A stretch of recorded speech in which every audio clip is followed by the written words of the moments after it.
അനധികൃതമായി അമേരിക്കയിൽ കുടിയേറാൻ ശ്രമിച്ചവരെ പിടികൂടി തിരിച്ചയക്കുകയാണ് അമേരിക്ക. അങ്ങനെ അനവധി പേരാണ് ഇന്ത്യയിലേക്ക് തിരിച്ചെത്തിയത്. ഇപ്പോൾ തിരിച്ചെത്തിയവർക്കെല്ലാം ED നോട്ടീസ് നൽകി തുടങ്ങിയിരിക്കുന്നു. കാരണം ഈ ഡോങ്കി റൂട്ട് വഴി ആളുകളെ കടത്തിയതിന് 15ഓളം ഏജന്റുമാരെ വിവിധ കേന്ദ്ര ഏജൻസികൾ ചോദ്യം ചെയ്തിരുന്നു. ഇവരിൽ പലരും കസ്റ്റഡിയിലാണ്.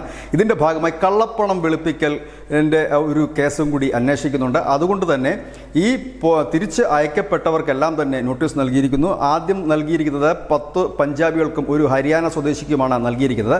ഇവർക്ക് എവിടെ നിന്ന് ഈ പണം ലഭിച്ചു? പലരും 1 കോടി രൂപ വരെയൊക്കെ കൊടുത്തിട്ടാണ് ഈ റൂട്ട് വഴി പോകാൻ ശ്രമിച്ചത്.